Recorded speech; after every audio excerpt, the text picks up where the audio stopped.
7 p.m. Mrs. Rosnay, if you can call the roll, please. Mrs. Crawford? Here. Mr. Curtis? Here. Mrs. Davis? Here. Mrs. Travis? Here.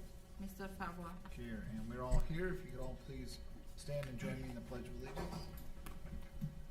I pledge allegiance to the flag of the United States of America and to the republic for which it stands, one nation, under God, indivisible, with liberty and justice for all. Do we have any changes to the agenda we're aware of? All right. Good evening once again. This is the meeting of the Board of Education for Wednesday, August 2nd. I'm Rob Felber. I'm proud to serve as your president. At the end of the school year, we often speak of the last plane or bus circling the airport ready to land, signifying the end of another school year coming to a close. Well, the planes are at the gate, lunches are being loaded, and soon another school year will take off. Thanks to all the staff and summer help that have been maintaining our buildings and preparing for our students. Also, big shout out to transportation staff for the monumental task of planning the bus routes and all that goes with that. We also still need drivers, so if you're so inclined, please visit our website. Also, welcome to all the twins and multiples coming in for Twins Day.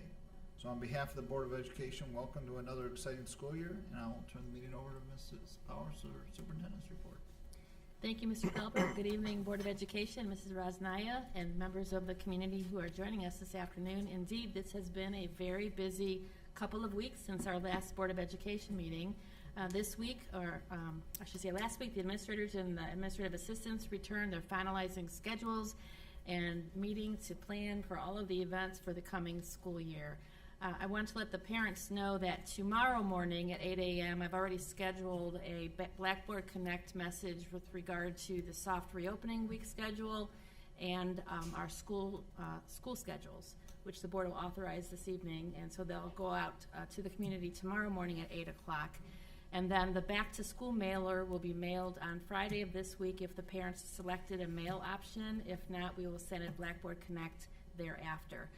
So those things are coming by the end of this week. I know our families are pretty anxious about receiving that information, and we wanted to make sure that the board authorized certain parts of that tonight before we posted things formally to our community. A reminder that our school supply lists are posted on our website. It's a news article, so if any of our families are looking for school supply lists, please visit the district website, and it is the first news article under the news part of the website. A reminder that Ohio's tax-free weekend to purchase school supplies is this weekend, Friday, August 4th through Sunday, August 6th.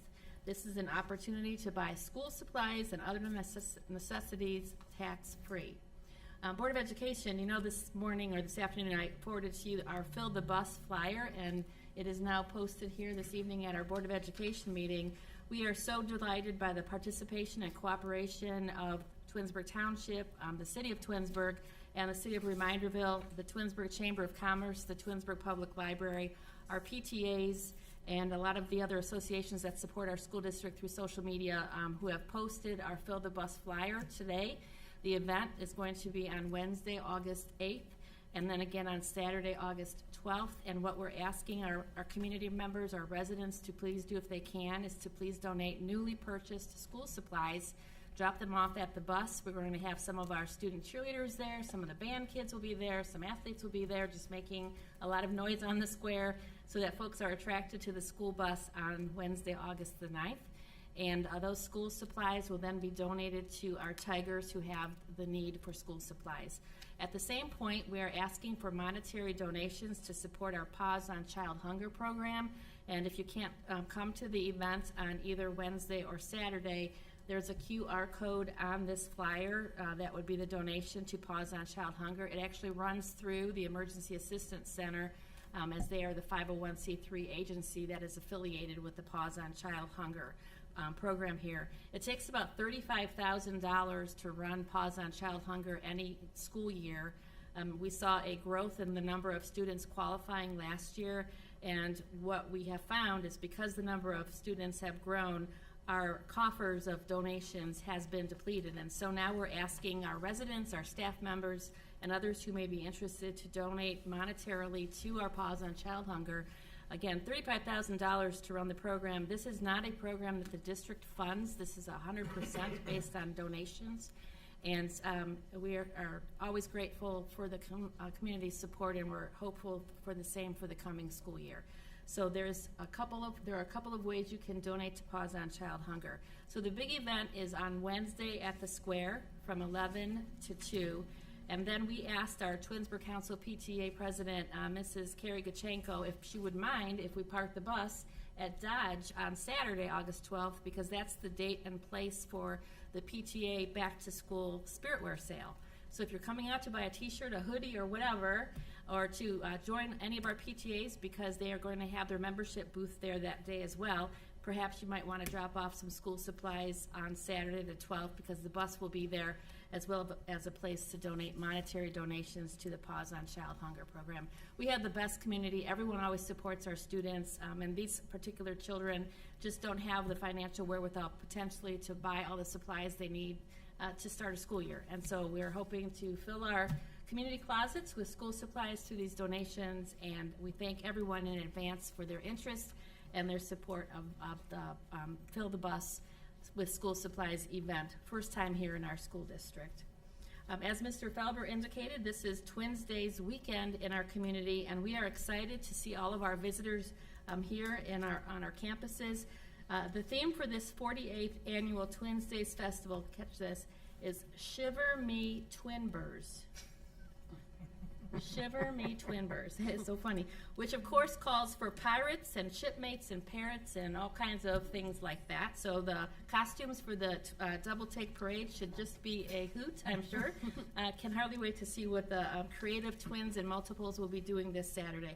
Of course, our Tiger Marching Band will perform in the double take parade, and we're always excited to see them. This is their first formalized parade of the year, and they've been busy at band camp, so I know they're going to be prepared for this coming Saturday's parade.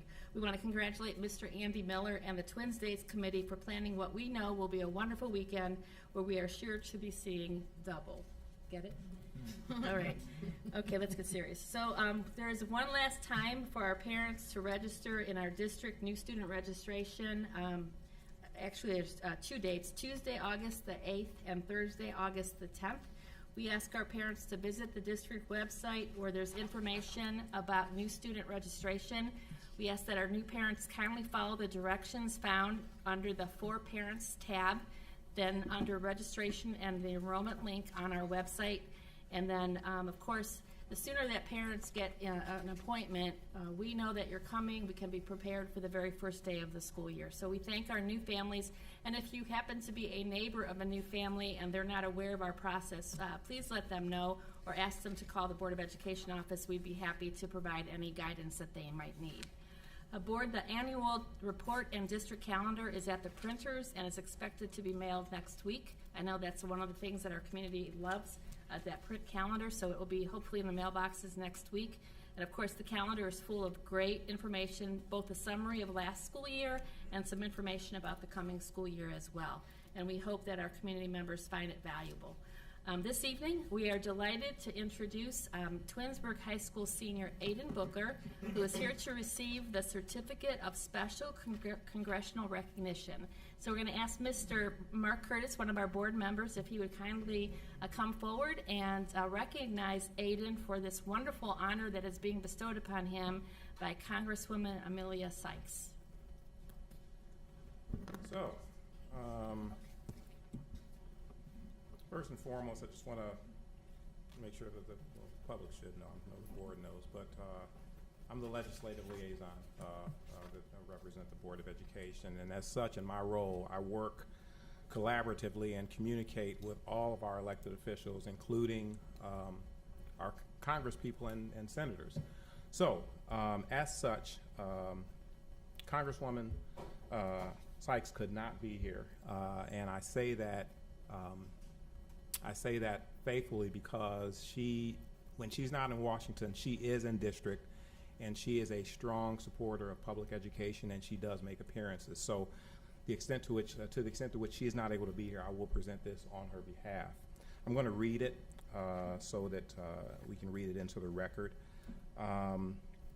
congratulations to Aiden Booker for being selected as one of 28 fellows chosen for the PBS NewsHour Student Reporting Lab's 2023 Academy. Journalism is often been called the fourth branch of government, as it is so vital for an informed citizenry. Because the media landscape is ever-changing, the journalism and production skills that you will learn during this fellowship will help propel your field into the future. I am proud that a member of Ohio's 13th Congressional District, the birthplace of champions, is involved in this work. Thus, it is with great pleasure that I congratulate you and wish you the best of luck in your future endeavors. Dated June 23rd, 2023, Amelia Strong Sykes, Member of Congress, 13th Congressional District. Congratulations. You want to say a few words?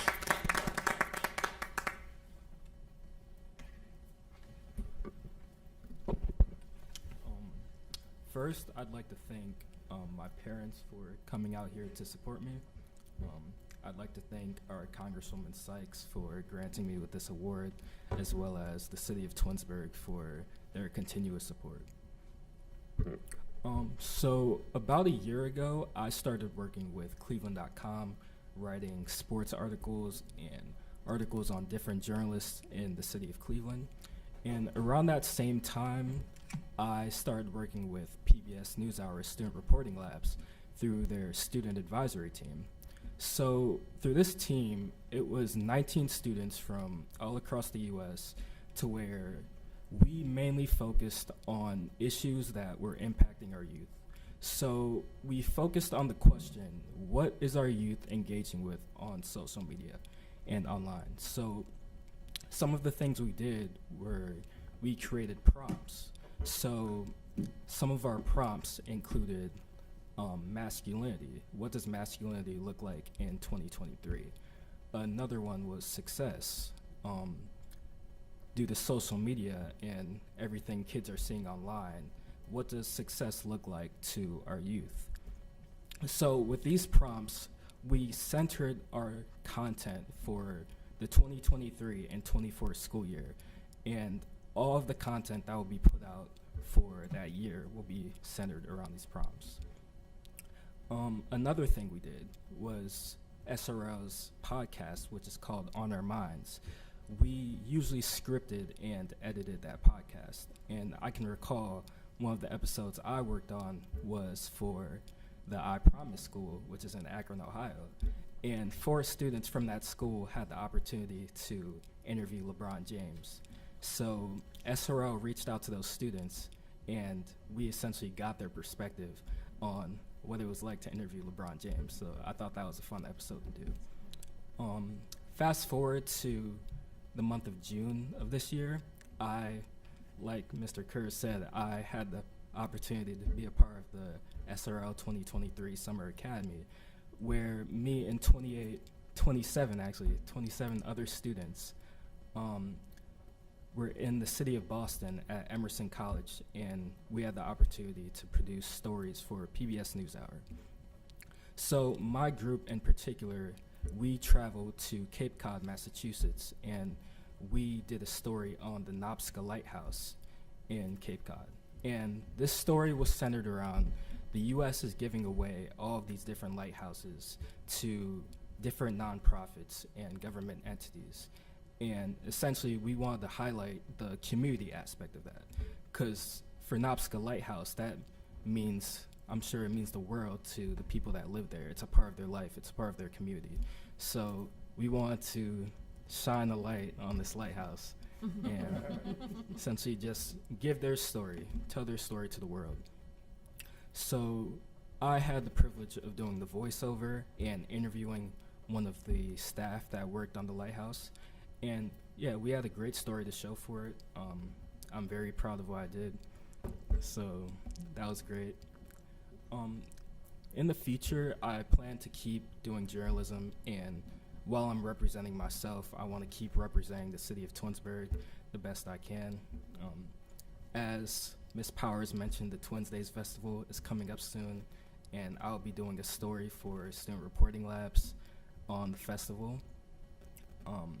Our story that we produced in Boston on Nopska Lighthouse, some of the stories that were made at the Academy, they're planned to be aired on the PBS NewsHour broadcast. So we have to stay tuned and see which stories are chosen, but I'm hoping it's mine.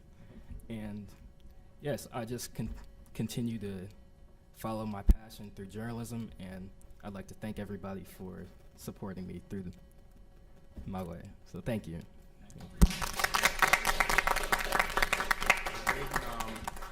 Certainly appreciate your contribution. If you would not mind, I'd be so honored if you would take a picture with us and the board in front of here so we can have that for your record, and then we'll can continue to kind of watch you as you go along and do what you do. Thank you. Okay.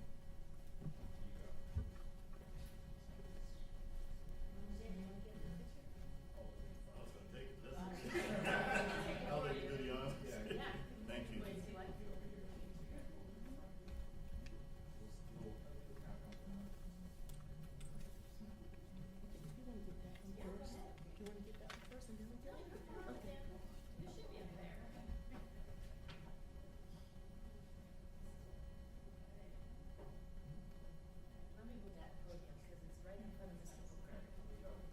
Okay, thank you very much. That's better. You want a good photo?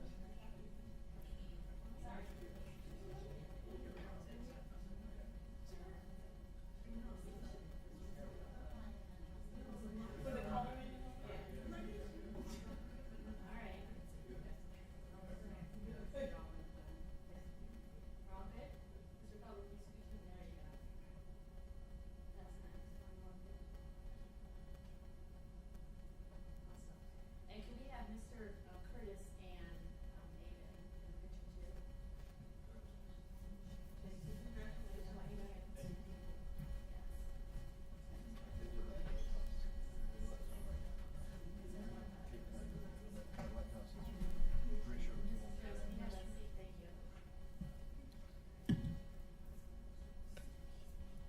Got the flag for the station. Thank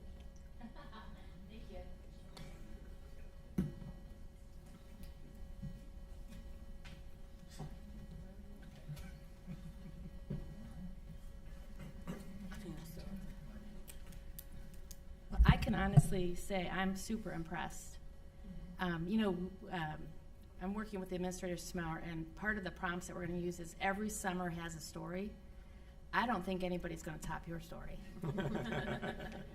It's just amazing, and we are so proud of you. And thank you, Mr. Curtis, for pinch hitting for Congresswoman Sykes. I'm sure she wishes she could be here because she loves to honor young folks like you for all the great things that you're doing. So we can't wait to hear the next in your story. And please make sure that you keep Mrs. Hunt in the middle of what you're doing. And she, of course, will share it with me, or, of course, your mom's so active on so many of our committees, too. So always delighted when Mrs. Booker shows up for a meeting, because she has so much to offer. So thank you always for being such a great supporter of our district, too, Mrs. Booker. If I may, Aiden, will you know if PBS will do your story? Will you know ahead of time when it's going to be, if it's selected to be on? Yes, so PBS NewsHour and Student Reporting Labs, that's the student side of things. So all the stories we made are already on that page for Student Reporting Labs, but some in particular were selected for PBS NewsHour broadcast. Right. So they should be letting us know around either the month of August or September. If you can let us know, or let Mrs. Powers know, then we can make that announcement that everyone in the community could maybe possibly get to view it and see it. So I think that would be like awesome for us to know ahead of time so we can put it out for you. Okay? We'll hold our fingers crossed that it gets to that level. Thank you. Anything else, Mrs. Fowler? That concludes my report for tonight. Thank you. Normally when we have a room full of students and parents, we say, this is a time. See, they feel like, for those that get congressional recognition, they usually stay for a couple hours. We're gonna move on to committee reports. Thank you. Any committees need to report out? Any committees at all?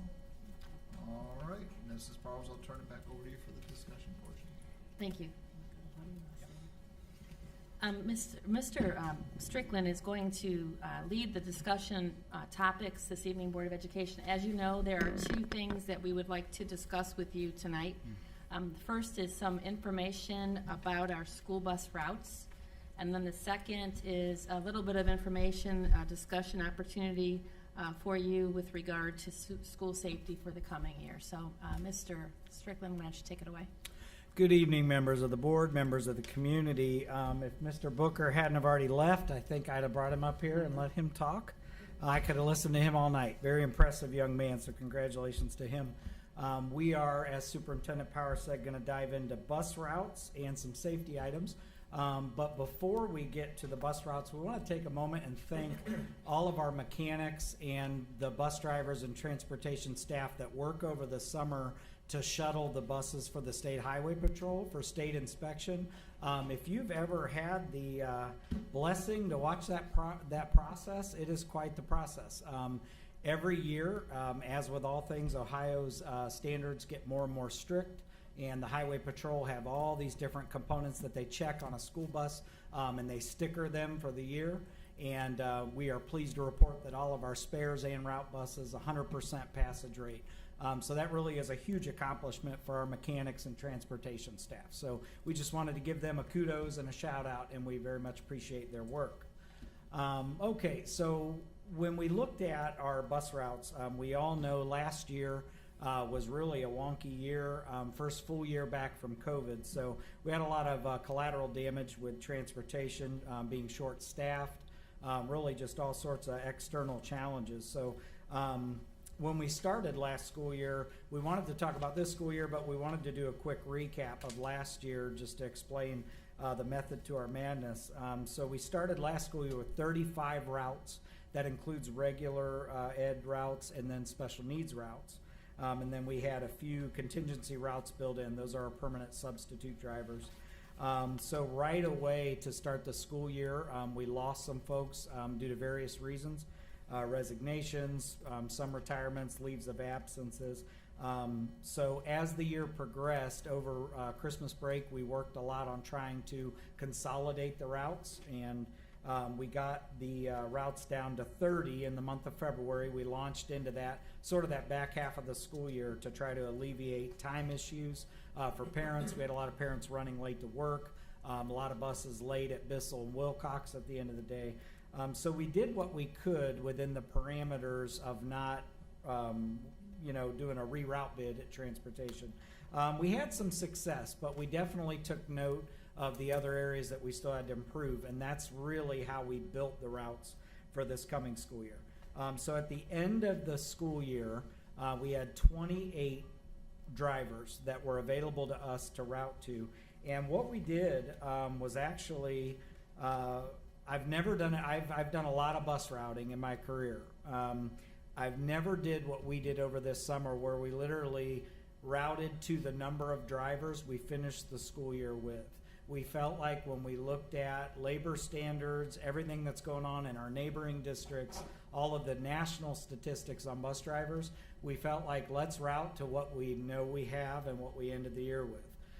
So what we did, we worked backward from 28 routes, actually 30, and I'm pleased to say that we made a lot of changes over the summer, and we've got it down to 28 routes, which is the number of drivers that we finished the route the year with. We also kept in the lens the expenditure reduction plan. If you recall, when we talked about that last fall and winter, transportation made a commitment that we would look at the routes and where we could save, we would. And the primary focal point there is house stops. Definitely a convenience to parents, but this year's routing is definitely under the lens that unless there's a true safety need for a house stop, unless it's on a main road like 91 or something like that, or unless there's a special needs designation, we did migrate to a lot more community stops on the corners in neighborhoods. We looked at the lens of safety on that, with street lights, sidewalks, all those components. But I am pleased to report that in that we were able to consolidate the routes even more than what we had. So we've rounded out at a count of 28 routes. Does that include a contingency route? Or- It does. Okay. Yeah, it does. That's correct. So we did separate Dodge and RBC tiers. The way they were done last year, they were stacked right on top of each other, and that led to a lot of time issues for us. Because we had the benefit of the summertime to pull everything apart, we were able to separate those to where each school is its own separate tier. I won't bore you with the details of what that means, but I promise you it'll be better for all of the buildings. And then we also did something we're going to talk a little bit about here in a moment, is drop and go for buses at Dodge and Twinsburg High School. So basically all that is we're going to continue to ask our families to allow buses to have the right of way to unload and go, and then load and go in the afternoon. And that gives the buses priority over the car traffic. I promise you, when you talk bus routing, every minute matters as the time cascades down through the route. So that's just kind of that brief snapshot of how we built the routes based on how we ended last school year. So, okay, so one thing that we're going to have an ask of families. We've got several asks, and a lot of these are not unfamiliar. We ask this every year. Please make sure that your child is at their designated bus stop 5 minutes ahead of their route time. That's particularly important those first couple of weeks of school when the drivers are getting used to the routes. You start kind of feeling out who's riding, who might opt for parent pickup and drop off. So we do ask that the community cooperate with us in that manner. Students must use their Z-Pass card.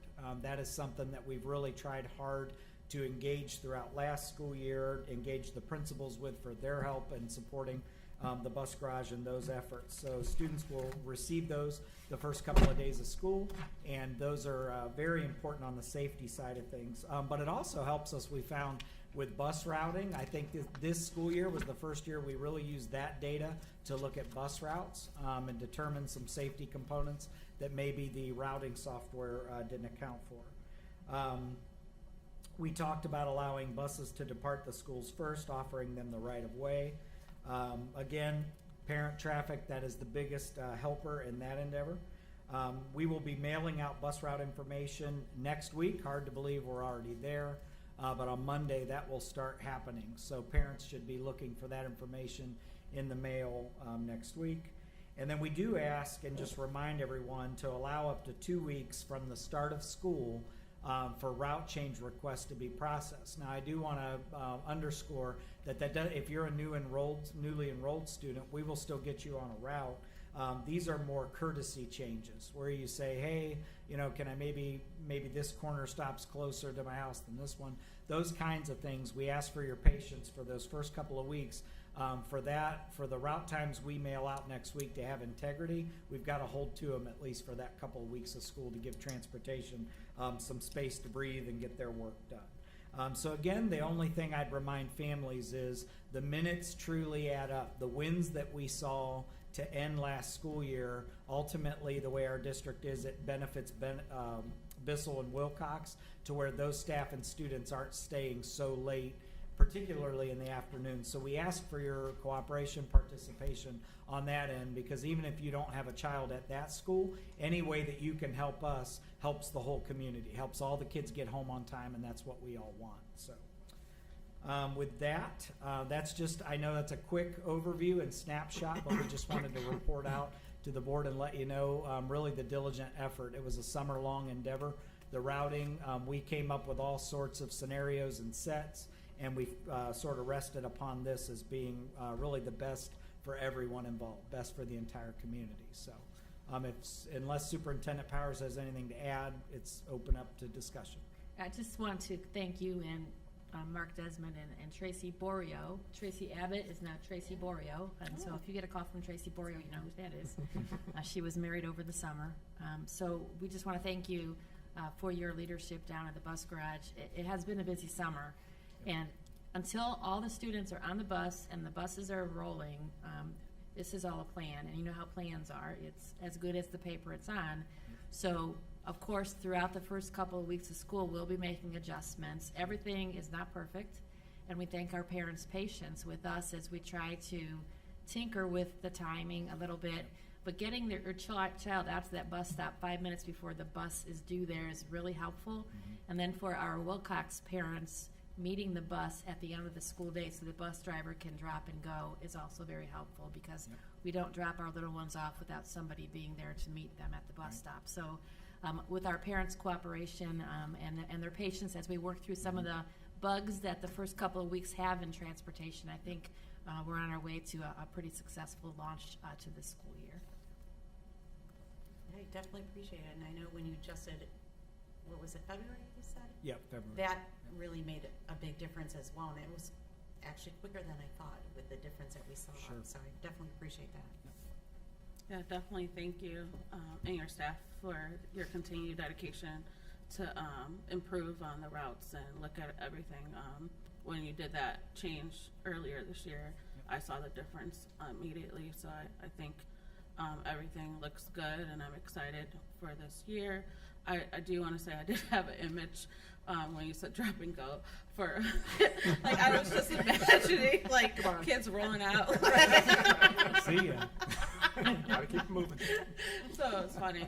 I do have two things. One, can you explain the Z-Pass to like maybe listeners who are new to like the district, Sure. who may not understand what it is? And then second thing is with athletics, has that been looked at? Like, I know like last year there was a lot of delays with the busing. Yep. Has that been looked at with that this year? Yeah, so first, Z-Pass. So Z-Pass, think about it like your child punch in, punch out on the school bus. What that does is that helps us keep really a laser accurate head count on the bus. So if we get that call, God forbid, that a child's missing either out on a route or in a school, you get a frantic parent saying, I don't know if my kid got on the bus. Z-Pass, it literally enables supervisors at transportation to log in and see, did the child swipe in? So it's another piece of technology, another layer of safety. Now you can understand the integrity behind it. It's only as good as drivers and aides enforcing it and children and parents using it. So we've done our part. We've allocated them to all bus riders. Then the onus becomes on driver enforcement, student use of it. So we've got some new parameters in place that we'll be using this school year to better enforce that and to make sure that it's uniform, sort of like the cell phone policy in schools. It's only as good as the enforcement of it. Z-Pass is really the same way. So we will be putting a lot more monitoring behind that to make sure there's more integrity there and that it's being followed. So parents should just think of it as a swipe in, swipe out for their child.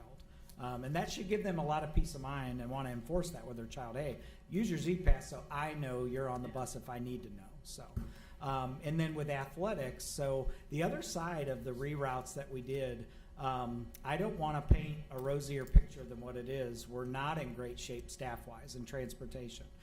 We did give our athletic department directive back early in the summer that it was not looking like we were going to be able to do a lot better than that 4:30, 5 o'clock window on departure times. So we had tasked them then with looking at matches, looking at away matches.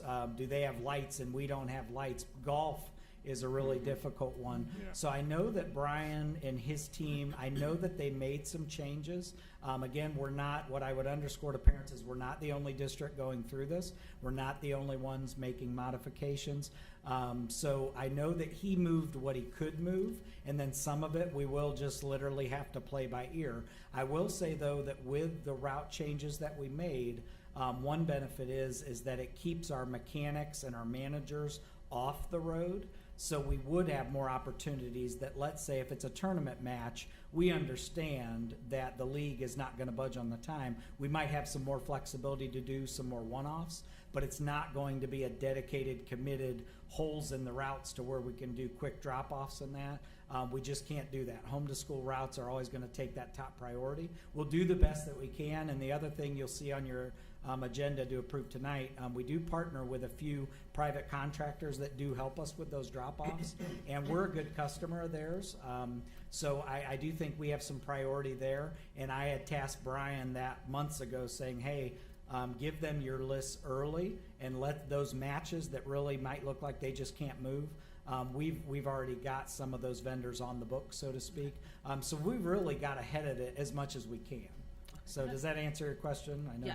Yes, it does. Thank Okay. you. I did have one other thing. Sorry, I just thought about it. Sure. Stop Finder, is that still going on? It is still going on. We put in a lot of effort with that as well. We discovered in the reroutes back in February, and then when we did it this summer, there were some tools in Zonar and TransFinder. We have two companies we partner with that weren't communicating, and we've got all that fixed.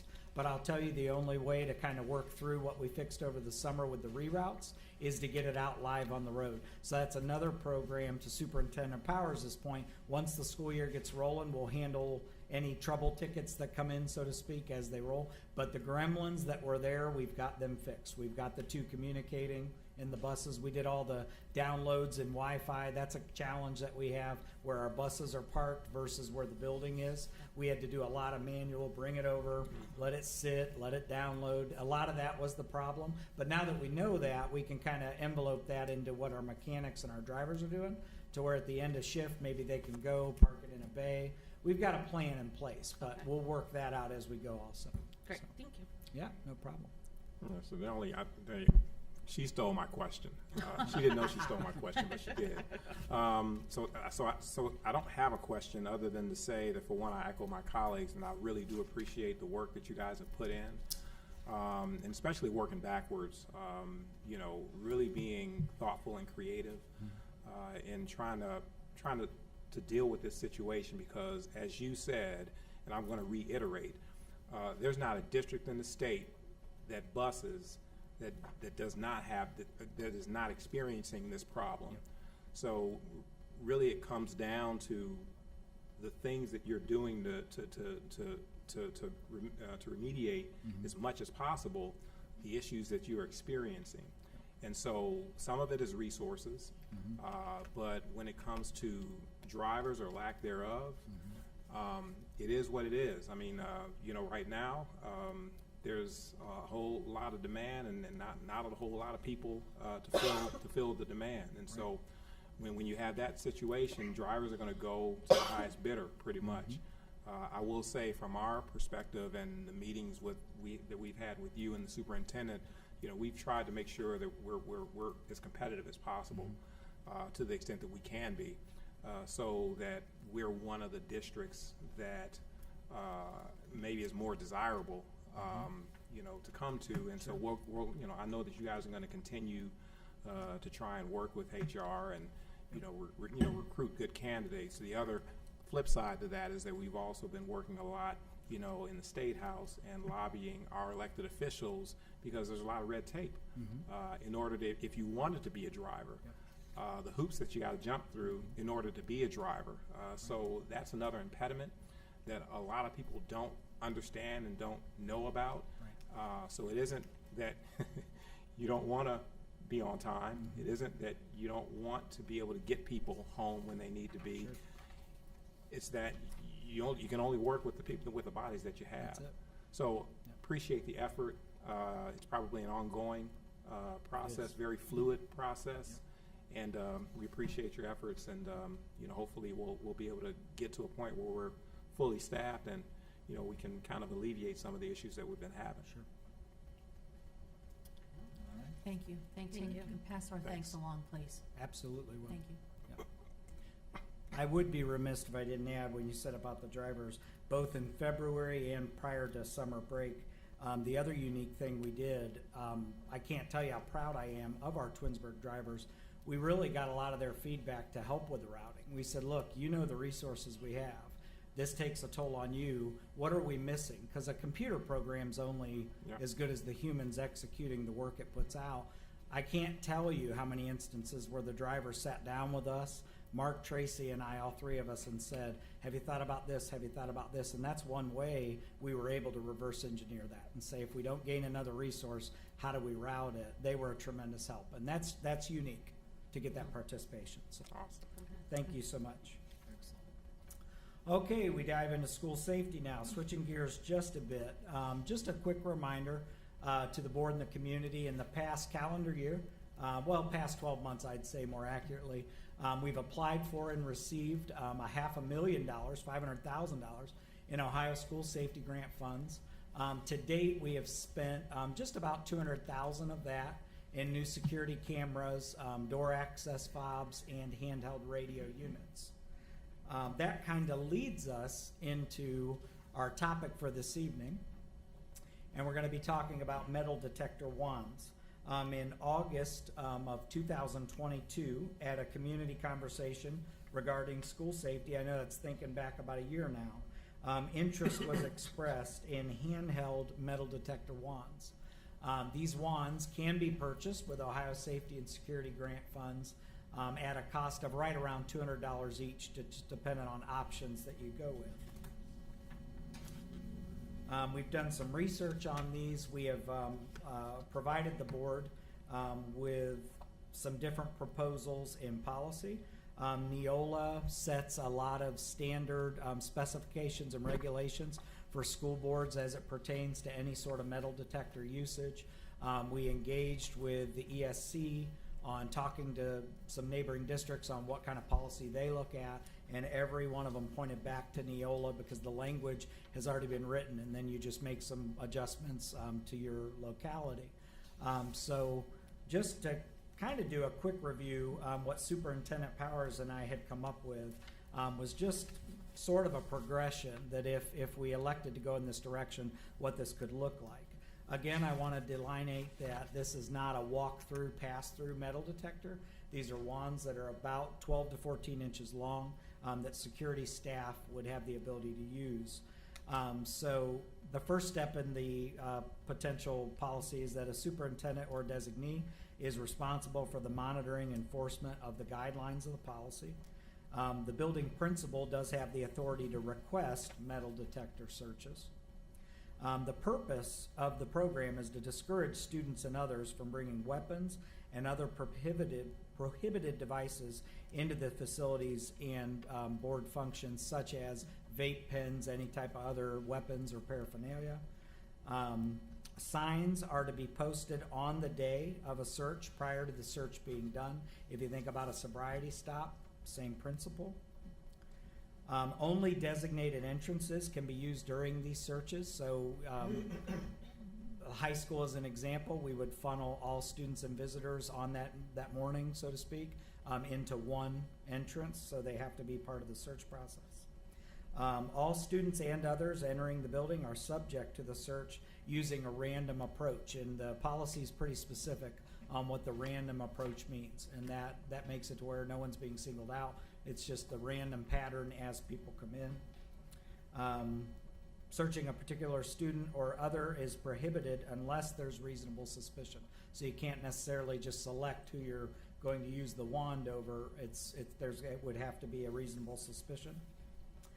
Prior to a search, each metal detector is inspected by trained staff. So security personnel, security liaisons, obviously SROs would be trained on these devices to know that they've been charged, they're operating properly. All of those operating metal detectors and conducting searches would be trained in the proper usage of the device. Security personnel are to follow all guidelines on proper search procedures. Students or others who refuse to comply with the search would be directed to administration and or the SRO for further action, just depending on what the scenario is. Any incidences are immediately directed to an SRO or local law enforcement, again, depending on severity. If it's something more minor, than a building administrator or superintendent or designee could step in. Otherwise, if it's a little bit more intense, then an SRO or local law enforcement would be involved. Any items found that are permissible and allowable in the facility will be returned to the person. Any items found that are in violation of any board policies will not be returned to the person. We have shared with you the relevant policies that this could impact. So at this time, if you've got any questions, we answer them to the best of our knowledge. When you first applied for this grant, what were you also, I don't know if you mentioned that, but were we talking about using those for games, events, things like that? Yes, and I should have addressed that also. This is not just at the school. The thinking certainly is basketball games, football games, absolutely. Oh. Yeah. And that's probably one of the better things about the mobile wands is that they're portable. They can be taken anywhere. They don't need Wi-Fi capability, anything crazy like that. So. Thank you. So if it was used at a game, will it be like just random, or like would everybody at the gate get? So scanned? the Neola policy is pretty specific that there has to be a random pattern. Okay. And what they advise is literally every other or every 4. So if you can imagine that, so the security personnel using them are going to say, okay, I've got 5 people coming up, every other is going to be subject to it. And you know, obviously the hope is in your mind when you think through the process, it's like when the police department brings in the dogs, it's a deterrent. Mm-hmm. And we hope that because of the variable nature of it, that it would really discourage anyone bringing anything in that they shouldn't. So, but yeah, it has to be a random approach. The policy is very specific about that. You mentioned signs. Is that part of the policy or case law that we have to have signs? It is. It is, and I think, admittedly, I didn't do a lot of research onto the why, but I've researched it enough in the past to know that it's multifold. One of them is you have to give people in your mind, if they have a weapon, God forbid, that they go and put it somewhere else, and then it's done its job in a way. But there are rules around notifying people that it's happening. So. And I'd be curious if other districts have done it beyond just entrance, like exit, end of school day. Something could have been in the building from another day, trying to be brought out. Still the same risk. It's worth asking. Yeah. I'm not sure of that, but I'm sure folks have probably taken a look at that too. You know, and then I mean, for the various games, you probably could just post a sign that said, Mhm. "This may happen." Suspect. Yeah. Yeah. You know, they have Subject the to signs all the potential. time. Sure. You know, if the law permits that. Yep. You know, I'll say that this has been a long time coming, and that has been deliberate. We wanted to make sure that we got, you know, community feedback, you know, and really wanted to do our due diligence and looking at all avenues. And so I think this is probably the least restrictive approach, and making sure that, you know, this is just another added layer to a lot of the things that we're already doing with respect to security, most of which has been human resources. So this is the first step, you know, in moving a step further, but I think that, you know, it's something that isn't necessarily overbearing, but at the same time, I think I remember I was having this discussion that everywhere else that you go, you know, you're having some kind of security, or you're having to go through some kind of device. You can't travel on a plane without walking through something and being wanded. You can't go to any federal building or courthouse without having to be wanded. So it isn't something that, you know, people are, you know, hypersensitive about. We should be desensitized to this mechanism. It's unfortunate that in school buildings we, you know, have to do something like this, but at the end of the day, I think that taking this step to protect the most precious that we have is that, and that's our students and staff. I think it's a good notion. The other piece with respect to athletics, I know that, you know, in the district that I work in, you know, it's standard practice. If you're coming to a game, everybody gets wanded. You know, they choose everybody. Okay. But I think because in the buildings, you know, middle and high school, we do have metal detectors that everyone has to walk through, including staff. But they also have wands as well. Okay. You're talking your district. Yeah, my I just district. want to make that clear. No. I want to make just in the district that I work in. Yep. So I think that, you know, our approach is, and it has to be specific to the district. You know, because you know we got different characteristics and different things happening than other districts. But I think for Twinsburg, this is a move. I think that is necessary. Again, we got a lot of feedback from the community that we needed to do something more over and above what we were doing, and I think that this is a, you know, good step in that direction to do so. I'm glad that you made that point. Neola policy is like all or random. And it basically just seeks to where it's not discriminatory or any bias to it. So it's either all or there should be a systematic random variable approach. So that's a great point. I think I said too, like, even the happiest place on earth, Disney, that you go through that, and I was surprised too, like Disney, is it Springs? Like, it's the outdoor mall, like, and it's outside, but before you even go shopping outside, you still go through that same system, and so, it's like Mark said, it's becoming normal, wherever you go. Yep. Thank you. Thank you. Any other questions? Did you have anything you wanted? So just the process now, what's next, I suppose, is the Right. question. So board, we provided just some draft language. If it's okay with you, what we'll do is we'll formalize it and place it on the next agenda for your consideration. Much has to happen. There has to be training to our security liaisons. This is a role of the liaison personnel. We are not asking an instructional assistant or anybody else on staff. This is a safety security measure. Preventative, of course. And the other thing that I would like to suggest that we do before we move too far down the line is just have a conversation with Chief Mason to make sure that we're not missing anything in relation to what we provided as the draft language. So a couple of things to do within the next 2 weeks, but we appreciate your interest and your questions and your thoughts this evening. Much like the welcome centers, those are preventative measures. We have canine searches, those are preventative measures. This is just another tool in our safety toolkit to hopefully ensure that students and staff who are on our campuses are as safe as they can be, and then at our events, all our visitors are safe as well. So we thank you for your interest, and we will work together to formulate the final language and get it to you for the next board meeting. Thank you. Thank you, board. Thank you. All right. We are at remonstrance, I believe. Mr. Yeah. Felber, before you proceed out of discussion, I wasn't sure if it was relevant to look at the cell phone amended student handbook language. I put it back in your folder. There were a couple of questions that came forward the last a couple of days about the language. So before the board finalizes it this evening, just wanted to give you one more chance to take a look at that so that we can get this finalized and out into Power School. Once our parents start to register for the year, this would be inserted as an amended part of the student handbook. And so if there's any more clarification, I guess this would be the time for that conversation so we get this right and we can move it along with your approval. The only thing I had mentioned was the part where it says students will be required to store their PCDs in the school-provided phone caddy during all their classes except lunch and study hall unless the approved medical exception applies.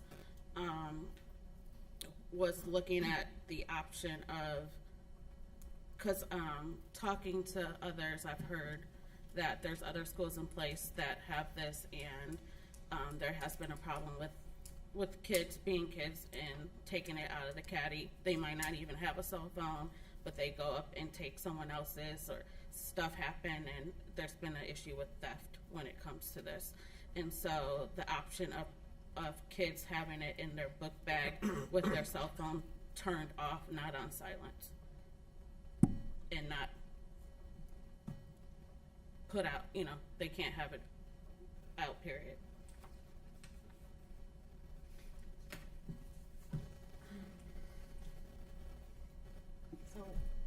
So the caddies, ideally, if I'm understanding this correctly, the junior high and high schools some teachers have been using that or some other sort of system, and I'm not saying it's not possible, but I don't know if we've had any issues or have had some with the upper grades, because the kids know their phones and they will, I don't know, guard them, whatever, make sure keeping an eye on them.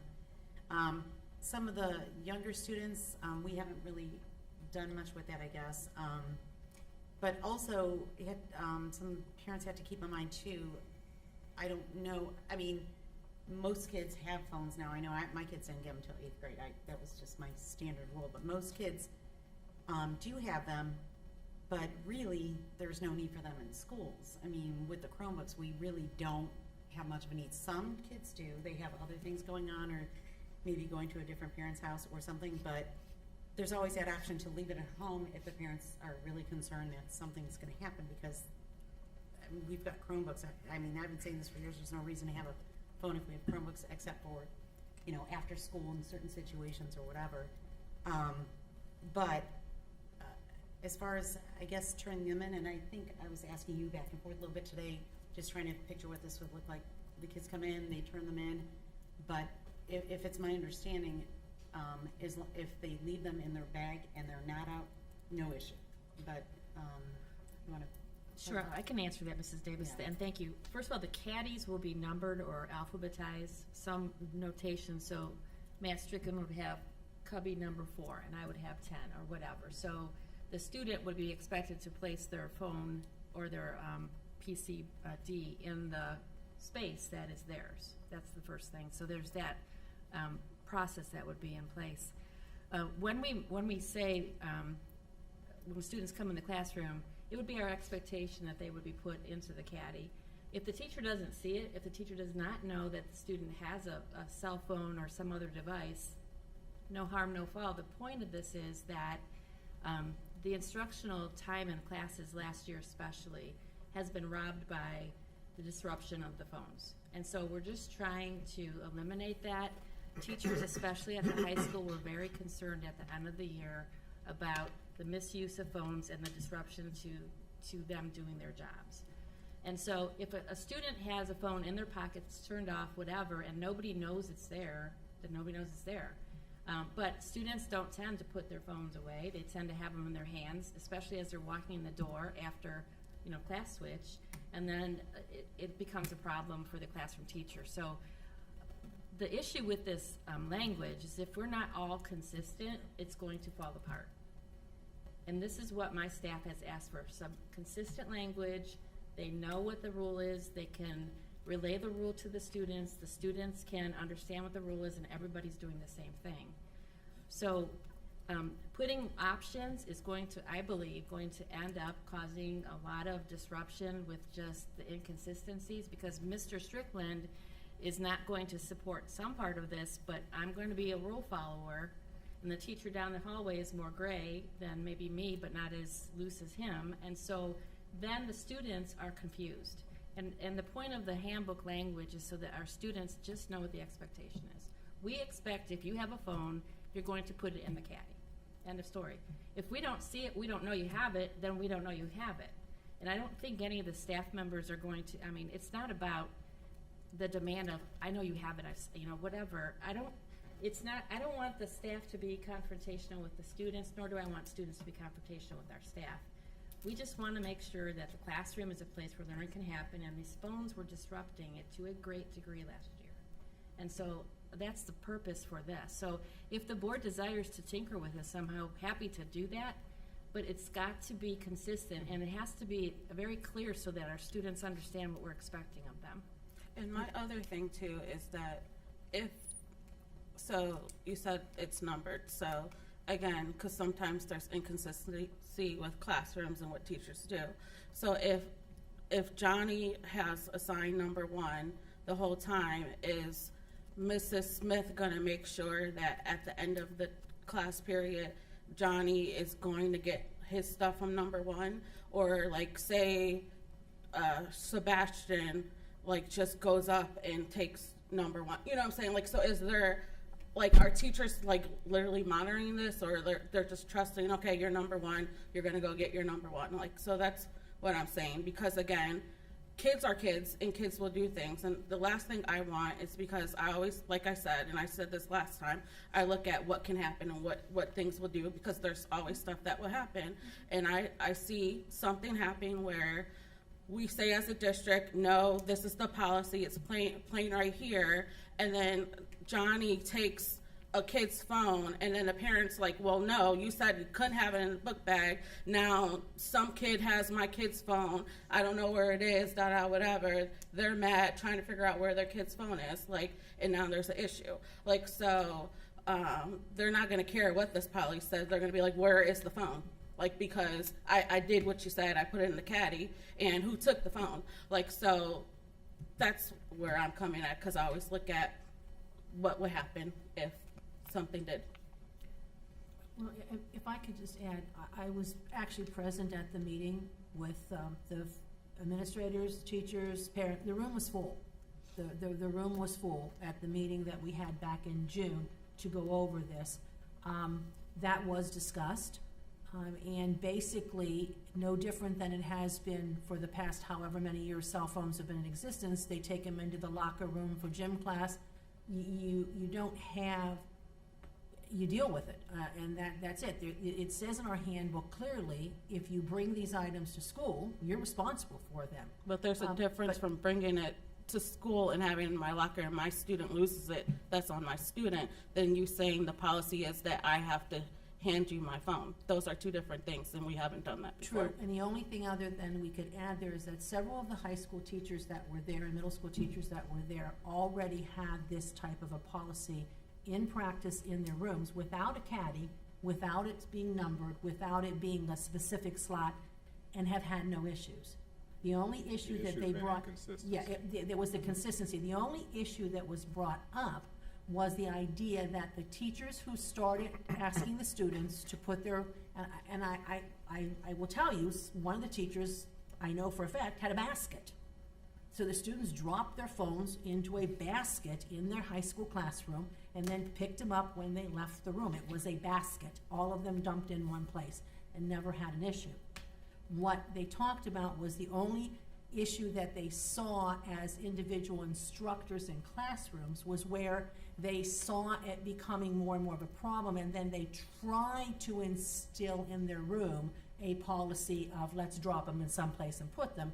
That's when students kind of got a little bit, I don't want to do that. But if you did it from day one, they all agreed in the room that were present, and several were there, that from day one, this is my rule in my room, this is how I run my room. They had no problems with it.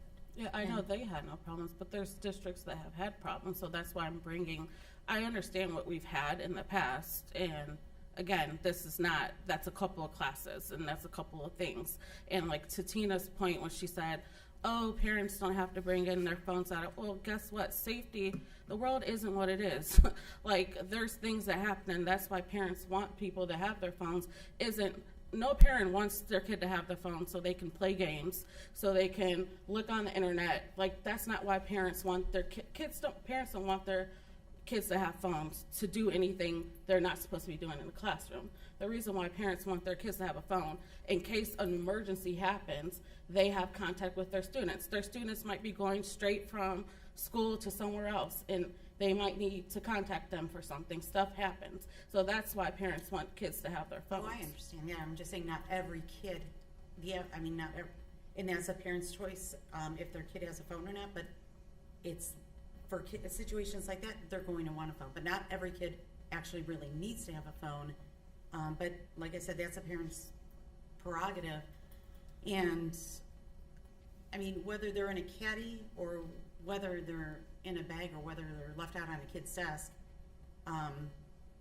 there can be an issue. There could be a kid swiping it from somebody's bag because they're not paying attention. There could be a kid grabbing it off a desk. So there's that risk no matter what. If you're there for after school sports, nobody's monitoring that. It could get swiped from somebody's bag. I mean, that is a risk.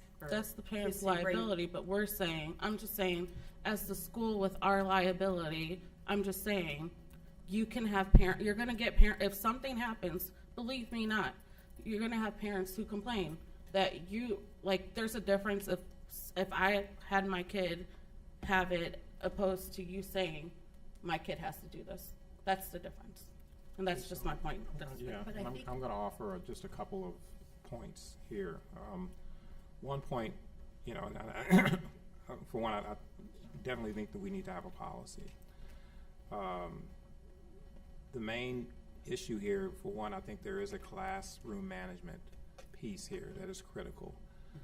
We've seen that without a policy, you have teachers that were thoughtful enough to implement something within their own classrooms, and they've not had any issue. The issue is that teachers that have had problems with the distraction and disruption of cell phones is that they didn't have a policy or a practice in their classroom, and when they tried to implement it, midstream, and rightfully so, it confuses kids. And so I think the whole purpose, the impetus of this policy is that, for one, we have a policy, because previously we did not. So we left teachers to their own devices to do what they needed to do to manage their own classrooms. So having a policy, for one, does create consistency. And so there is some onus now on the teachers, all teachers, not just the ones that were, thoughtful enough to do something and do it early so that kids could be conditioned to know what the process is. It will be a district policy and an expectation that this is a classroom management process, and it's no different than behavior.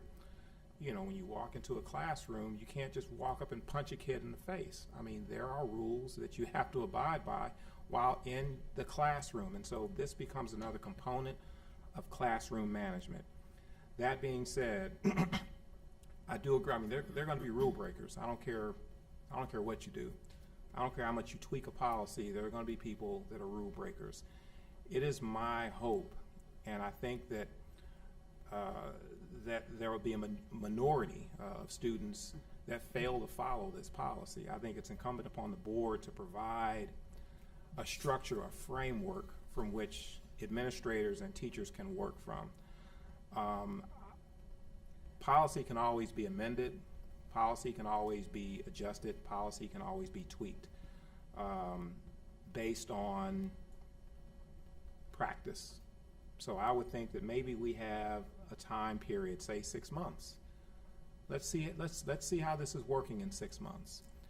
And if we run across a problem where we have theft, then obviously it's something that we're going to have to address, either through policy, or maybe it might not be the policy. It might be specific to a group of kids or whatnot. But I think that to change something right now without having any information or data to support the change, I think it might be premature. We've always relied on data to drive our decisions, and so I think developing this framework and having the feedback that we've gotten thus far, let's try it, because we have teachers that haven't done it.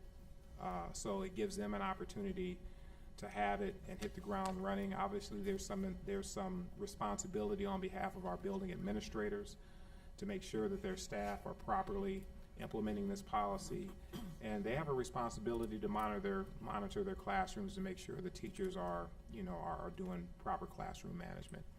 So I'm suggesting that we adopt the policy.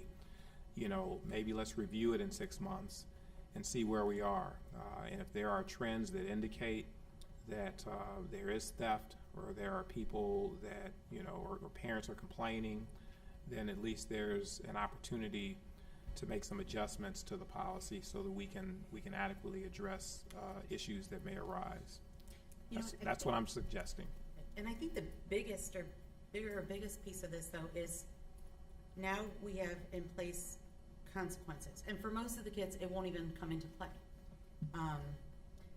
Because now the teachers and the staff will have some support where, in the past, what maybe works in one class doesn't work in another class, or the teachers are left like, well, okay, well, what do I do now? I've already told this kid 5 times, or this has been a problem every day or every week. Now, I think the bigger piece is that there's something in place, and I mean, as long as you're, the teachers will let the kids know too if there's appropriate time to use it, or, if they're done. We said there's some flexibility there, but if it's a disruption, which is what the whole issue where this all started, the teachers and the staff, and they have to know that they're going to be supported, that, if this kid is one of those kids who are constantly breaking the rules, there's got to be some kind of consequence to keep these constant disruptions from happening. And not only just disruption, but it's the distractions too. So, I mean, whether a phone is kept in a kid's bag, or whether it's in a cubby, or they're responsible or whatever, this is mainly applying to those kids who really are are not respecting the classroom, the teachers, their peers, and there just has to be something in place for those kids who continuously disrupt the class over, whatever they're doing with their phones during class time.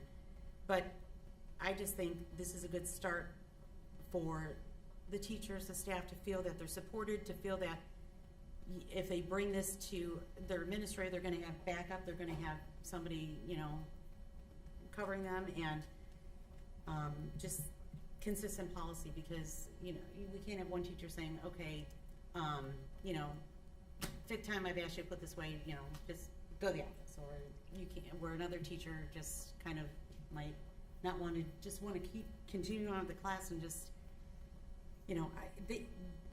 there just needs to be something in place for consequences, and the staff and teachers needs to be supported. So that was my bigger part of this too, is just, as we kept saying, consistency.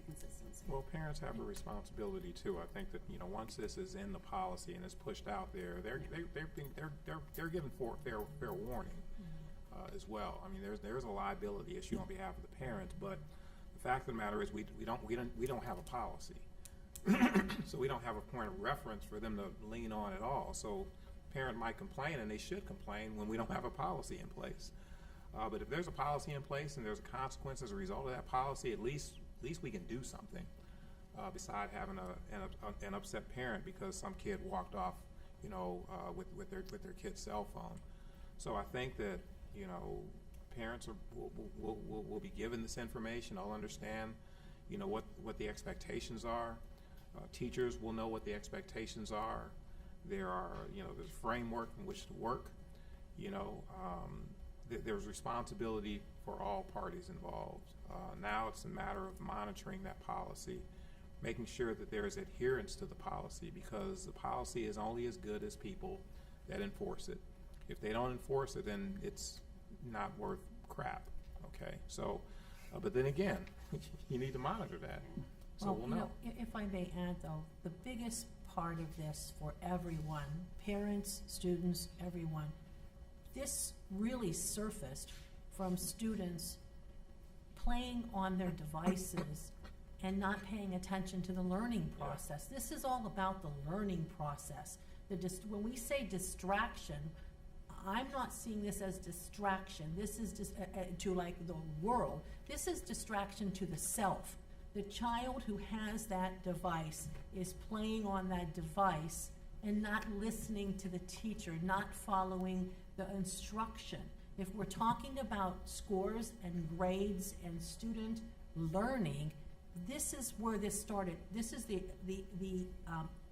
piece that brought this to attention, where teachers were saying, we want our students to pay attention. We want our students to be with us and the process that's happening in the room, not being distracted. And we're addicted to these things. We all are. We all are watching phones and looking at phones, and our children are no different. And we have to make sure that we refocus the classroom to a learning environment, and that the phones are used or devices are used when they're a privilege to be used, and otherwise we get down to the learning process, which is why we're in school. So, I agree, Mark. I said, maybe if we look at it in 6 months, I'm in full agreement. We need something, and we need to have our children engaged in learning in a classroom and not using gaming or whatever they do, instead of paying attention to the staff and the teachers in the classroom. That is probably the most important piece that we want parents to hear. Is this isn't punitive. This isn't about trying to enforce rules and make more rules. This is about why we have kids in school, and that is to pay attention in the classroom and do their schoolwork.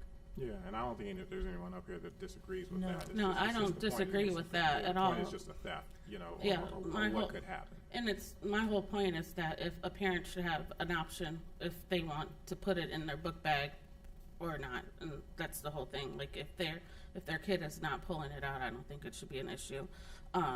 There's no problem that I have with this entire policy, but the fact of a choice of if it's put away, I don't see what the issue is if it's never seen at all. Yeah, really, if it's not out and it's not being used, it's not a problem. And Well, that's what you're saying, but that's not the policy. That's the whole point. But if a kid takes it out and starts using it, these No, consequences are going to happen.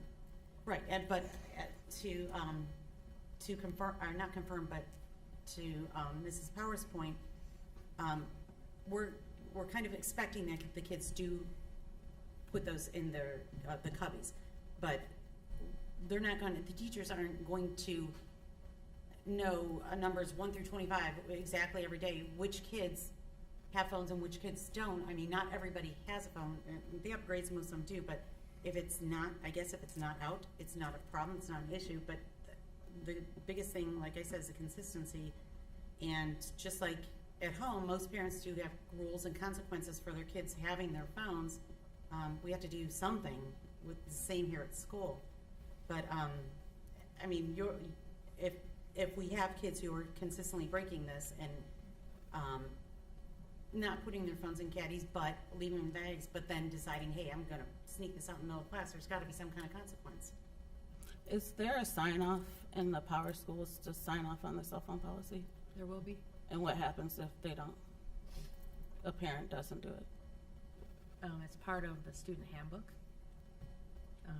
So what happens is, as the parents sign through the various parts of it, our administrative assistants are monitoring which parents haven't signed, and then the assistant principal or principal will call the parent to ask them, did they miss something in the sign-off process, and engage them in a conversation.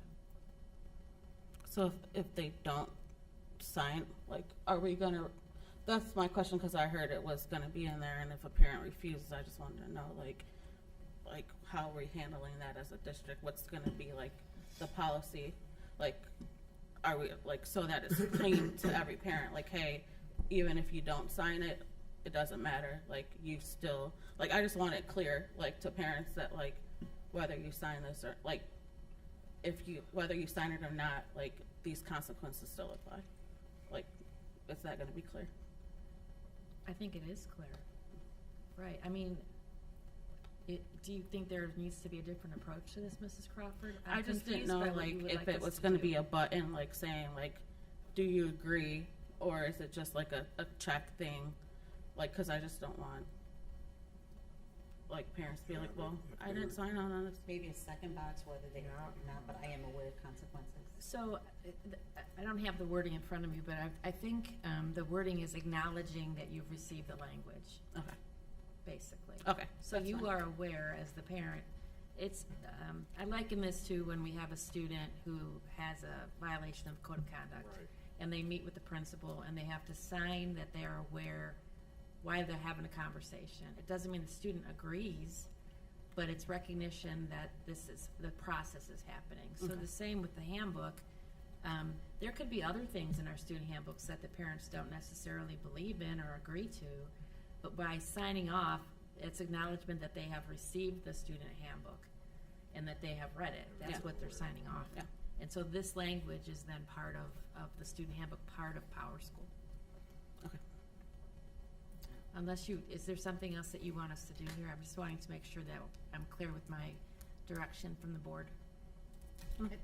I think that's reasonable that, you said if you receive or if you haven't received, a parent acknowledging it, that you call them, and have that discussion or whatever. But yeah, there's tons in the handbooks, and some of it you look and you're like, you know, why do they have that in there? But it's acknowledged, and basically, as you said, it's the parent stating, I have read this, I understood, and I have discussed this with my child. And Kim might not agree to everything there, the parents certainly might not agree to everything there, but there has to be some kind of acknowledgement that they at least know that, you know, if they get a call from the principal because this particular offense in the handbook was broken, then the parents had, you know, it was their responsibility to be aware of what is in the handbook, I guess. I don't think I could possibly say something that hasn't been said, other than I'll agree that for a review, I would stipulate no sooner than 6 months. 6 months and beyond would be my Well, again, you know, I just think that it's reasonable to to take a look and see, you know, do 6 we have any months. data to 6 months. suggest? 6 months. Yeah. Anything further? Mrs. Powers? As this came out of the Safety Action Committee, Mr. Bandiera, that would be the arm of the district that would do that work, the evaluation, the review, and then provide the board with an update. That would be in February. That sounds great. Anything further? It's called a leadership opportunity, Mr. Bandiera. All right, I believe we're at remonstrance, and I don't believe we have any for remonstrance, so I'm gonna move on. It's okay. Treasurer's report recommendations, H1. Resolved that the Twinsburg Board of Education approves the following meeting minutes, regular meeting of July 19th, and sent to the board under separate cover. Do I have a motion as read? So moved. Moved by Ms. Travis, is there a second? Second. Mrs. Davis, any discussion? Roll call, please. Mrs. Travis? Yes. Mrs. Davis? Yes. Mrs. Crawford? Yes. Mr. Curtis? Yes. Mr. Favor? Yes, that item passes 5-0. H2, resolved that the Twinsburg Board of Education approves the agreement with SC Strategic Solutions for off-site imaging services at a cost not to exceed $25,550. This is a general fund expenditure as sent to the board under separate cover.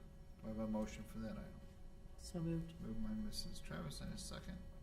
Second. Second by Mr. Curtis. Any discussion? Yeah, I would just say I can't justify spending that amount of money with reductions at this time. I do support with moving towards Century 21, having it on file, but I feel like it's a low priority at this time. I think it should be pushed a little further. So just wanted to say that. Mrs. Rosenberg, Powers. do you have any? Oh, I was just gonna ask, just if we had any, can we provide some clarity in terms of what it is and why we're, you That's know? what I was asking Mrs. Rosenberg. Okay. Short explanation. So currently, our payroll of the district is kept electronically. The reports are in the system, in the payroll software, and all the calculations and timesheets that come in on paper are scanned in manually by the central office staff to be electronic records. Accounts payable is all on paper to July 1st of this year, before we went to the electronic approval process of the requisitions. Purchase orders, checks, invoices will be from this point on with this fiscal year 24 kept electronically in SCView Strategic Solution System. We have created an email address for third parties to email their invoices, and we automatically upload them and connect them with the corresponding purchase order and requisition. And we also upload any electronic approvals with it into the system. It is the past year documents from accounts payable and the treasurer's office, the treasurer's documents that are kept in boxes throughout the central office and different locations in the district. And that's what I was asking the board or proposing this agreement with Strategic Solutions to come in and take some boxes away from us in order to scan them. The minutes need to be kept forever, either in paper version or electronic version. Right now, all of the minutes of this district history are kept in paper boxes, somewhere most likely at the high school and some of them at the central office. Invoices, checks, purchase orders, all of them are kept in the boxes up to this point in time. So the board has asked me to bring the office into the 21st century, and this is just one of the steps that I reached out to ask for the quote. I will mention I do only have one quote that is from SCView. I do not have 3 quotes for this job because SCView is already the system that is keeping a large part of our records. And SCView was also hired by Twinsburg City Schools prior to me joining the district.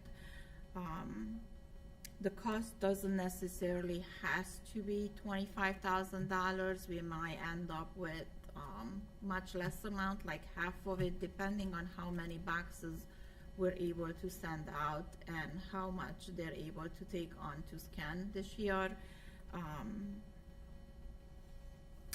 So I don't know. Any other So we have boxes questions? in multiple locations with records that, I know in my 10 years, we've had to access minutes, in the past, and things that were approved, or things that go back with agreements with some of the other entities, city and so forth.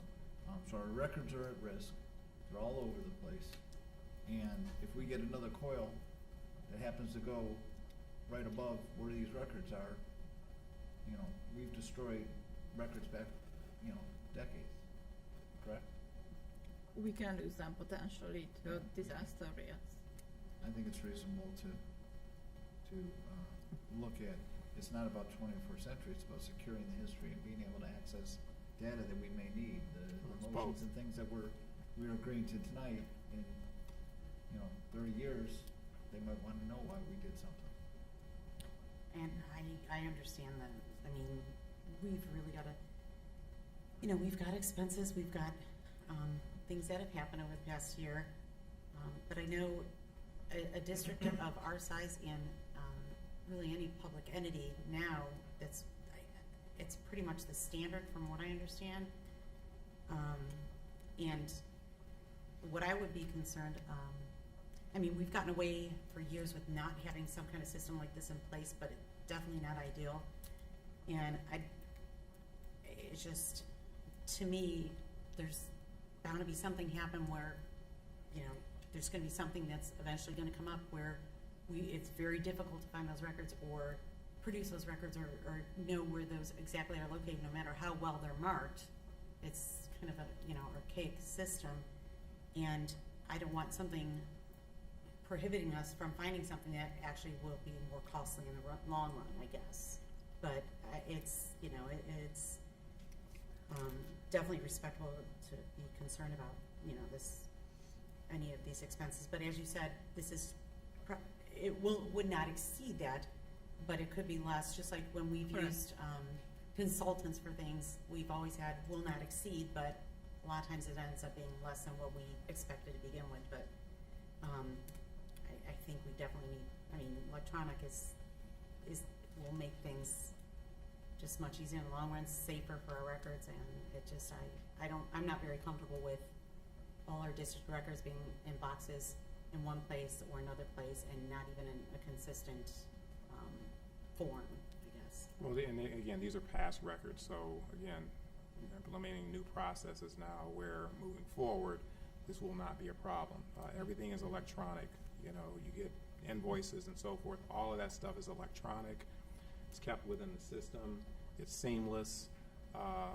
The other piece of this that I think that has been missed here is that this increases the efficiency of the treasurer's office, so that they have more time to do their job, and they're not consumed with boxes. So this is a one-time expenditure. This isn't something that's going to be ongoing every year.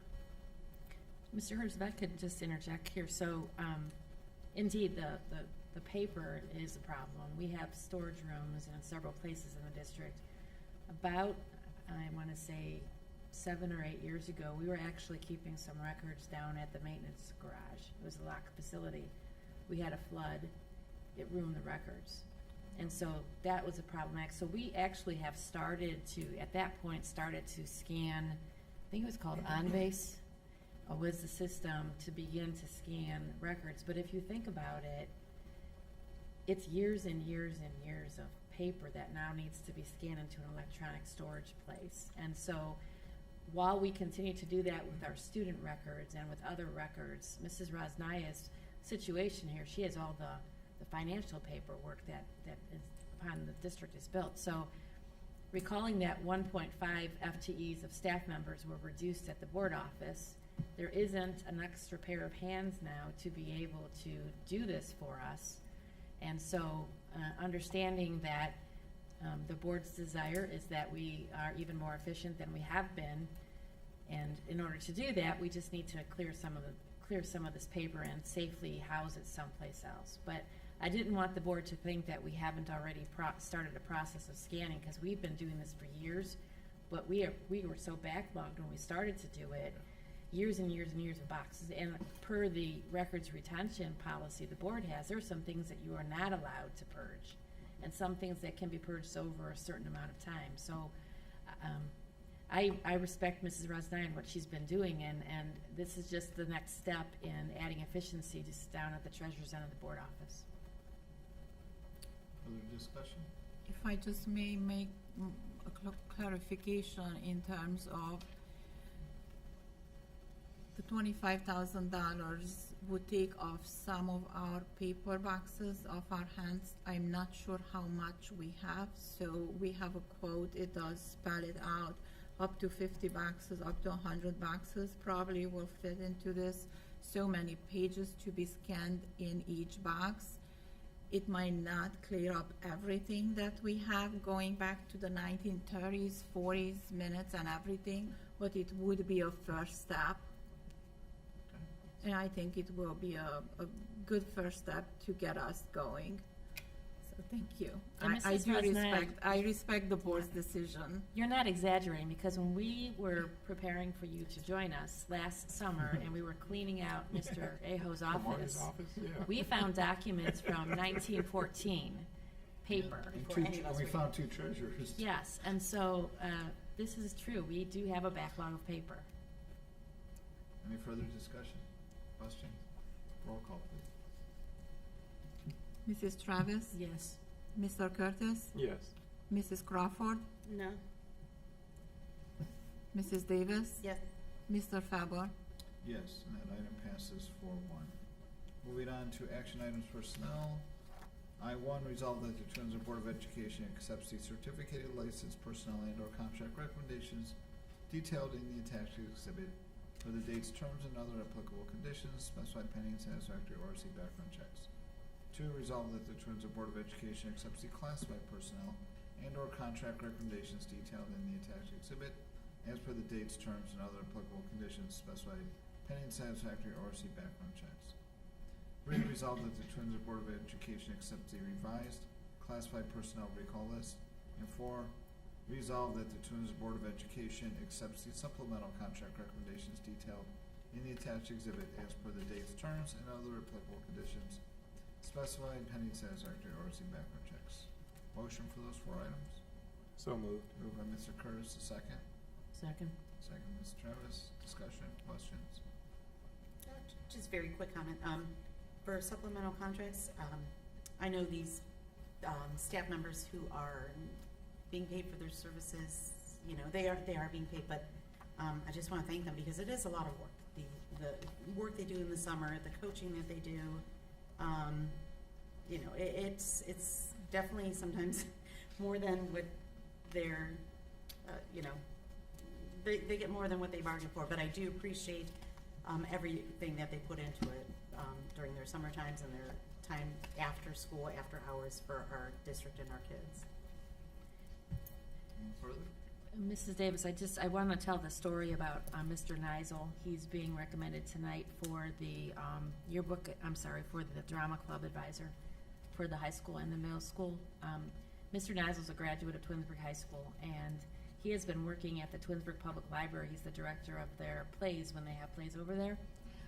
When Mr. Harris decided that he could not do the advisor for the drama club this year, it was our high school drama club students who wrote me a letter who said to me, hey, we are in the plays at the library, can we consider Mr. Neisel? And then the same students were actually involved in the interview process this summer. So kudos to our drama club students. They wanted to make sure that when we're up and running this year that there's an advisor, and really proud to support somebody who was once a student who wants to come back and help out our students at the high school and the middle school. So just wasn't sure I told you that story, but it was a pretty neat thing that happened. Other questions or discussion? Roll call. Mr. Curtis? Yes. Mrs. Travis? Yes. Mrs. Crawford? Yes. Mrs. Davis? Yes. Mr. Faber? Yes, and that 4 items passed 5-0. Now, J, I think 1 through 15. One, resolved that the Twinsburg Board of Education approves the second reading of the revised Board of Education policies as noted in the authorized by the Board of Education Policy Subcommittee on July 12th, 2023, and those are listed there. Two, resolved that the Twinsburg Board of Education approves the following list of books to be deleted from inventory. Three, resolved that the Twinsburg Board of Education determines the impracticality of transportation for for schools and students listed below for the 2023 school year and per the Ohio Department of Education in accordance with Ohio Revised Code 3327.01. List of the students kept on file in the Transportation Office. The amount of payment will be $596.43, and the list is there. Four, resolved that the Twinsburg Board of Education approves the service agreement with Educational Alternatives Brook Park for 2 students to attend ESY at the cost of $7,560, which is to be paid with a credit that the district has with Educational Alternatives from bringing students back to the district in 2022-2023 as sent to the board under separate cover. 5, resolved that the Twinsburg Board of Education approves a contract with AI, is it AI or AL? AL? Yeah. Safe Transportation for special education homeless routes for 2023-24 school year, pursuant to the terms and conditions set forth in the contract as sent to the board under separate cover. Resolved that the Twinsburg Board of Education approves a contract with LT Transport of South Euclid for the needed transportation services for extracurricular activities and special education homeless routes for the 2023-24 school year pursuant to the terms and conditions set forth in the contract as sent to the board under separate cover. 7, resolved that the Twinsburg Board of Education approves a contract with Palmer Express, DBA Willow Transportation of Eastlake for needed transportation services for extracurricular events and select special education homeless routes for the 2023-24 school year pursuant to the terms and conditions set forth in the contract as sent to the board under separate cover. 8, resolved that the Twinsburg Board of Education approves the agreement with Public School Works of Cincinnati for student behavior management services to be used at Twinsburg High School at the cost of this service $4,410 for the implementation fee and $3,500 for the annual service fee. This is a city-county fund expenditure, and that is sent to the board under separate cover.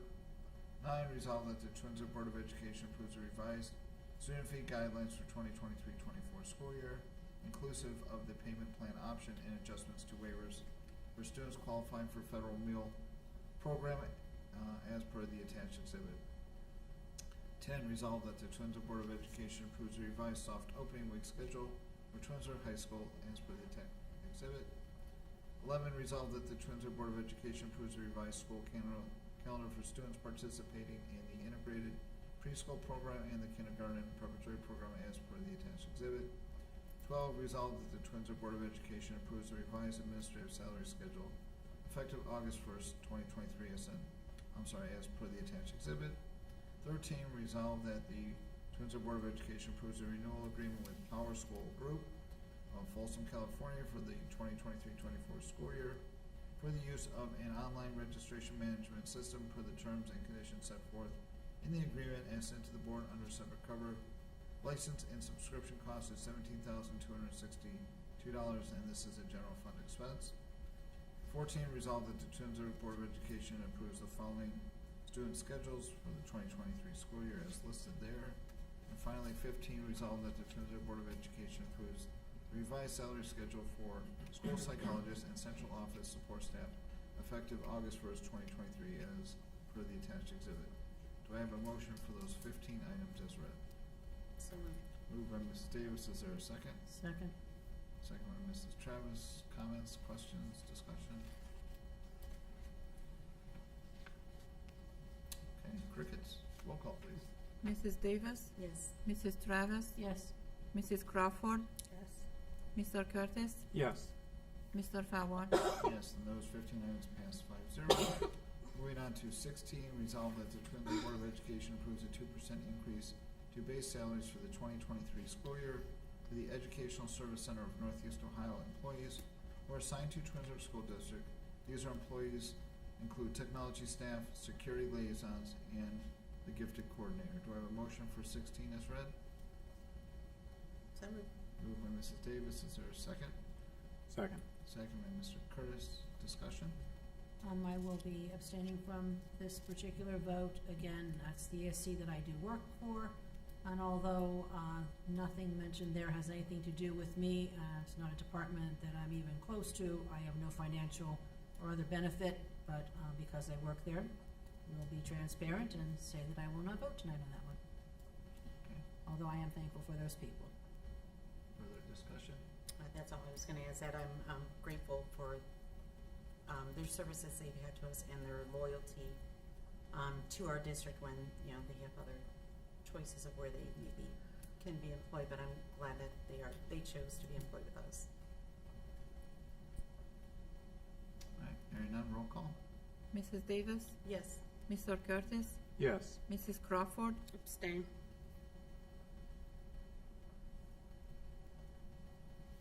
Mrs. Travis, Abstain. Mr. Falber. Yes, and that item passes 3-0 with 2 abstentions. 17, resolved that the Twinsburg Board of Education approves an agreement with the Educational Service Center of Northeast Ohio for the 2023 school year to provide up to 50 hours of audiology services at $111 per hour, 140 hours for the teacher hearing impaired at $120 per hour, and 90 hours of services for the visually impaired at $111 per hour. This is a general fund expense as sent to the board under separate cover. Do I have a motion for 17 as read? So moved. Moved by Mr. Curtis. Is there a second? Second. Second, Mrs. Davis. Discussion? Once again, needed services, but because they are coming from the Educational Service Center of Northeast Ohio, where I'm employed, I will abstain. Again, I'm not abstaining against the services. I am abstaining simply because I work there. Do you do work there? I do work there. I'm making that very clear. That's where I work. Questions, comments, discussion, further? Okay, roll call. Mr. Curtis, Yes. Mrs. Davis, Yes. Mrs. Crawford, Yes. Mrs. Travis, Abstain. Mr. Falber. Yes, and that item passes 4-0 with 1 abstention. 18, resolved that the Twinsburg Board of Education approves the revised Board of Education policies as noted in J1 above. Is there a motion for 18 as read? So moved. Moved by Ms. Travis, a second. Second. Second, Ms. Davis, discussion? Roll call, please. Mrs. Travis, Yes. Mrs. Davis, Yes. Mrs. Crawford, Abstain. Mr. Curtis, Yes. Mr. Falber. Yes, and that item passes 4-0 with 1 abstention. 19, resolved that the Twinsburg Board of Education approves the amended student handbook language for 2023-24 school year regarding personal communication devices as per the attached Exhibit J19. Motion, please. So moved. Moved by Mrs. Travis. Is there a second? Second. Second, Mr. Curtis. Is there further discussion on this? Roll call, please. Mrs. Travis, Yes.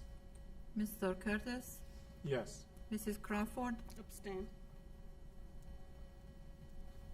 Mrs. Davis, Yes. Mr. Falber. Yes, and that item passes 4-0 with 1 abstention. Miscellaneous from my colleagues?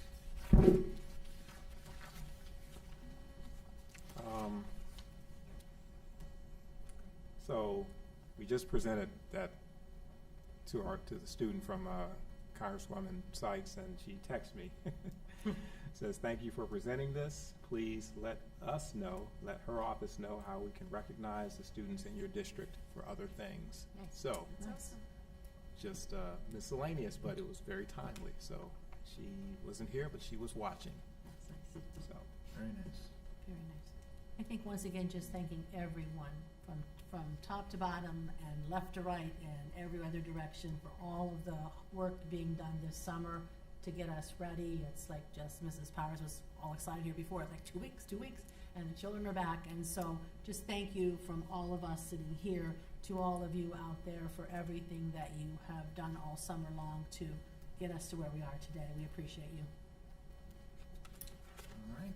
We do have need for executive session, so I will make the motion that the Board of Education enters into executive session at 8:45 PM to discuss employment, discipline, and compensation of public employees as per Board of Education Policy 0166A. I have made that motion. Is there a second? Second. Second, Mrs. Travis. Discussion.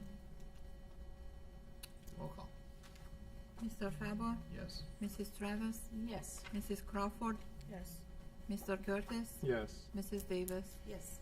And item passes 5-0. We are now in executive session, and we do not anticipate further business when we reconvene.